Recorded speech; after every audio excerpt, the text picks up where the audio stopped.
Nah, jadi gini Pak, kita ini satu pesan saya bilang, kita ini sudah tunggal, peganglah arti tunggal itu. Kalau sudah arti tunggal itu, jangan lagi kita berpikir setelah keluar daripada Mujakara malam ini. Adapun yang Mujakara malam ini Bapak bertanya itu supaya untuk memahami pada diri Bapak masing-masing. Tetapi setelah keluar dari Mujakara ini, besoknya hakikatkan adalah kita ini sudah tunggal. Arti sudah tunggal itu apapun gerak kita lagi.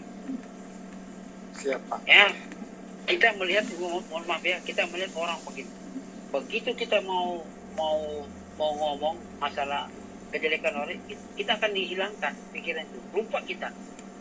Nanti ada yang motong, Pak, Bapak dari mana? Itu memang ada nanti kita berdiri tiba-tiba kita melihat ada orang yang kita mau bicara jelek, nanti secara tidak sengaja ada orang menyampaikan kita, Pak, saya begini, kita terjadi bicara dengan orang itu dan kita tidak fokus lagi ke orang itu saya sering terjadi tapi saya sadar berarti Tuhan atau Allah Subhanahu wa Ta'ala tidak mau kita terjerumus ke situ.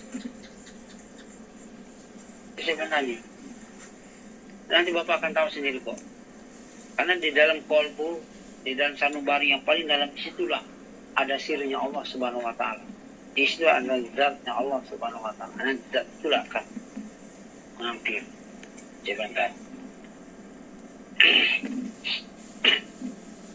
Pak Karman, itu nurani ya. Apa sanubari, Pak? Nurani dan sanubari beda. Iya kan, nurani yang terdalam apa sanubari, Pak? Sanubari. Oh, sanubari.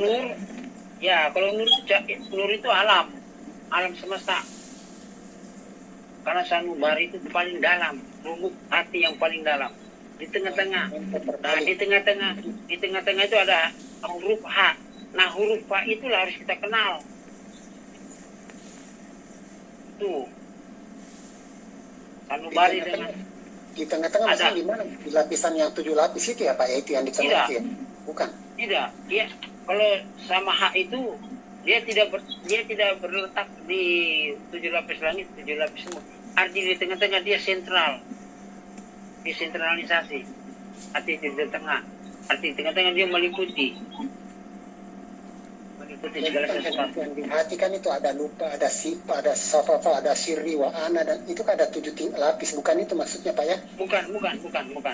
Iya. Kalau sir ana 7 lapis, 7 tingkat itu kan kita masih duduk di tarekat itu.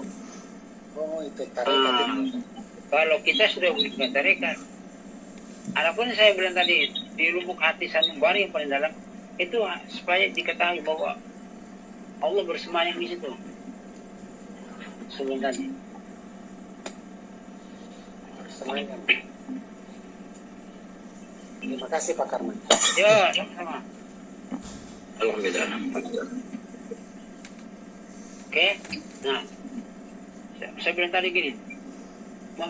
Tajali sinar cahaya daripada Tuhan yang menyingsing dalam hati secara tiba-tiba, ya, dari mereka yang siap bersedia untuk itu.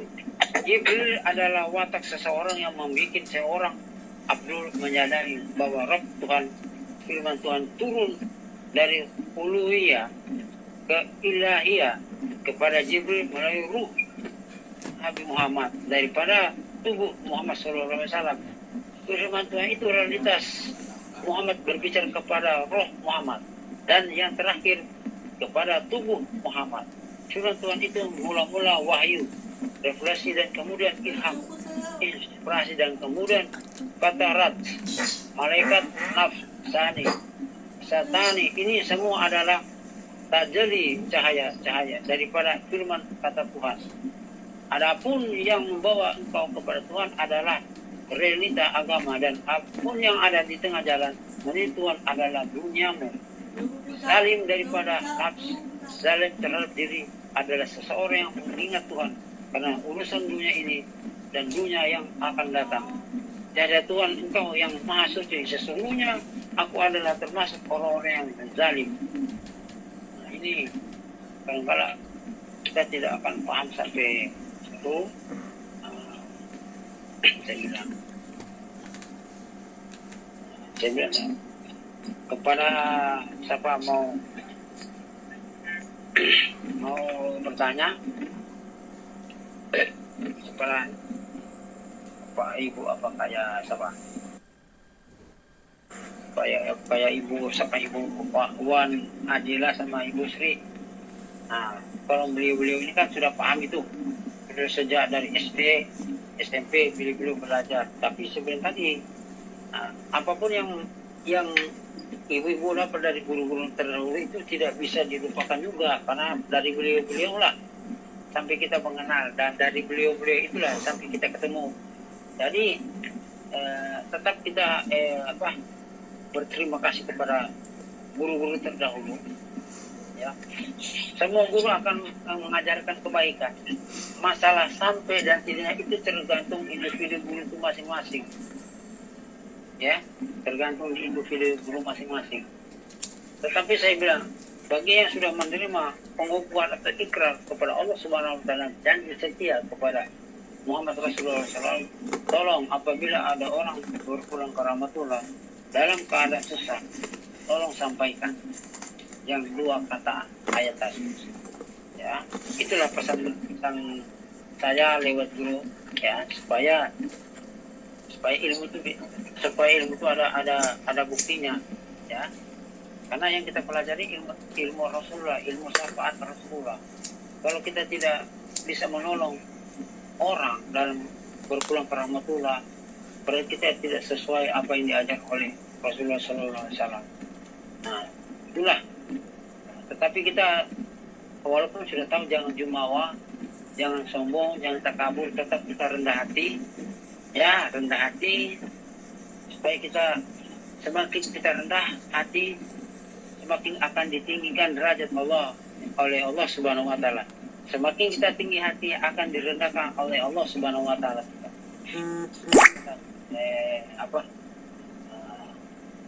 Saya bilang tadi. Siapa? Mas Nani mau masuk atau itu apa gimana? Itu ada tulis Mas Nani mau masuk. Nah, ini saya bilang tadi kepada rekan-rekan, siapa pingin apa bertanya silakan. Kalau Pak Wan Adila atau Ibu Srika mewakili keluaran apa ya. Nanti insya Allah saya tidak jadi kalau hari Selasa Rabu Kamis selesai ke rumah beliau, nanti mau pingin cek kitab itu apa di rumahnya Ibu Sri. Silakan ibu-ibu, bapak-bapak sudah bertanya tadi, sekarang giliran ibu-ibu tanyalah siapa-siapa yang ada dalam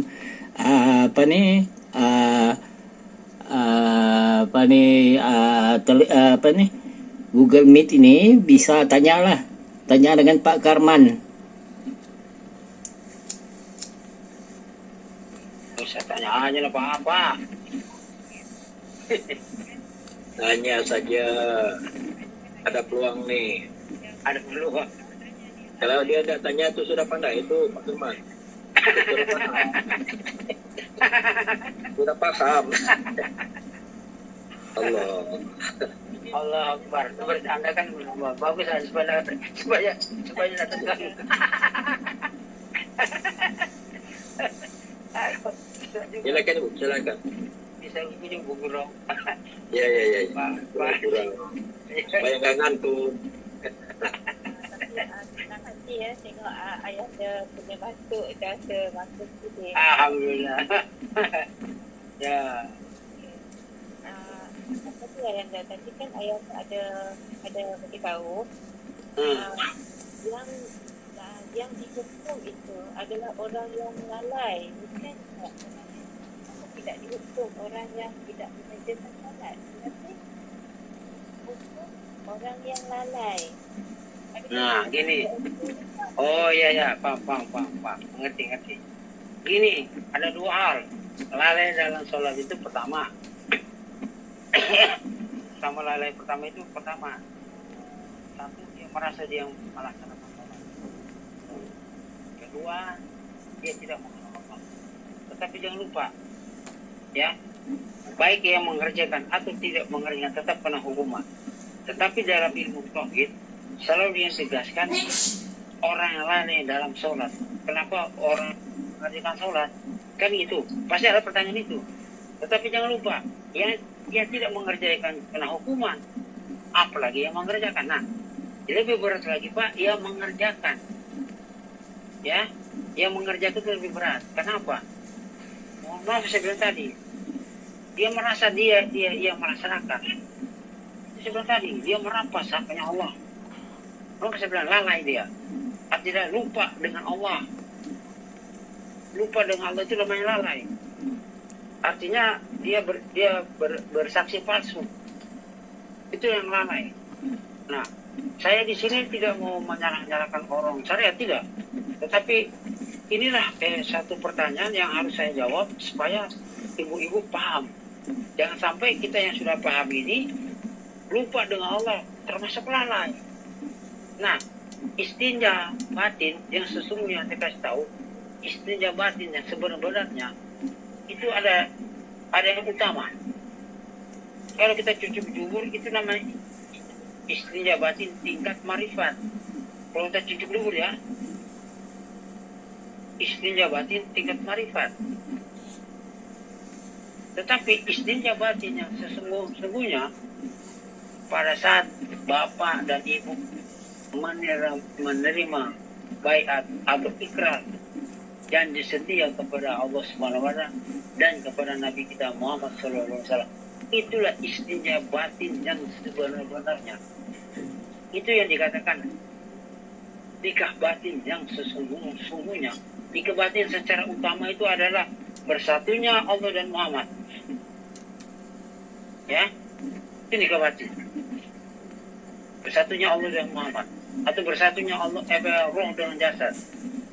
Apabila kita pulang ke rahmatullah, baru tubuh kita hancur, berarti dia tidak nikah batin, tidak sesuai dengan kalimat syahadat. Asyhadu an la ilaha illallah wa asyhadu anna Muhammad Rasulullah. Ini yang saya bilang tadi. Nah, nikah batin yang kedua pada saat kita berini dengan suami. Di situ ada pengembalian. Saya ucapkan supaya ibu-ibu bisa catat dan dengar. Ya, pada saat kita berini dengan istri atau dengan suami, kita mengucap begini. Ya Allah, sebagaimana nikmat yang aku rasa, begitu pula Engkau mengambil nyawa dan aku lemburkan diriku ke dalam air mani dan kulenyapkan nyawaku ke dalam nyawa. Itulah pengembalian nikmatnya Allah, supaya kita tidak akan dituntut di akhir kehidupan. Tanda-tanda orang berpulang ke rahmatullah dengan secara nikmat. Kalau dia laki-laki, dia keluar air sperma atau air mani di ujung kemaluannya. Begitu juga perempuan. Kalau dia pulang ke rahmatullah dengan nikmat, dia akan mengeluarkan air mani di kemaluannya. Itu bukti saking nikmatnya. Ya, maka saya bilang tadi, kematian itu lebih nikmat daripada kita berhubungan dengan suami dan istri. Fakta. Ya saya sekarang gitu. Kita ini sudah mati, nikmat kan? Bisa berbicara, bisa nonton TV, bisa pegang HP, bisa bawa mobil, bisa makan, bisa tidur. Itulah nama nikmat. Ya, pada hakikat kita ini sudah mati. Arti nikmat itu mati dulu baru rasa nikmat. Kan gitu. Menikmati mati dulu baru rasa nikmat. Bisa makan spaghetti, bisa Kentucky, itu namanya kenikmatan. Pada akhirnya, pada waktu kita dilahirkan kita sudah mati. Sudah mati. Pada saat kita berpulang ke rahmatullah, kita hidup. Dari ada, dari tiada ke ada, kembali ke tiada. pada hakikatnya kita ini sudah dilak, tiada lagi punya apa-apa. Nah, mungkin ibu-ibu ada yang mengantuk mungkin. Ini kurang 20 menit jam 12 di Jakarta. Iya.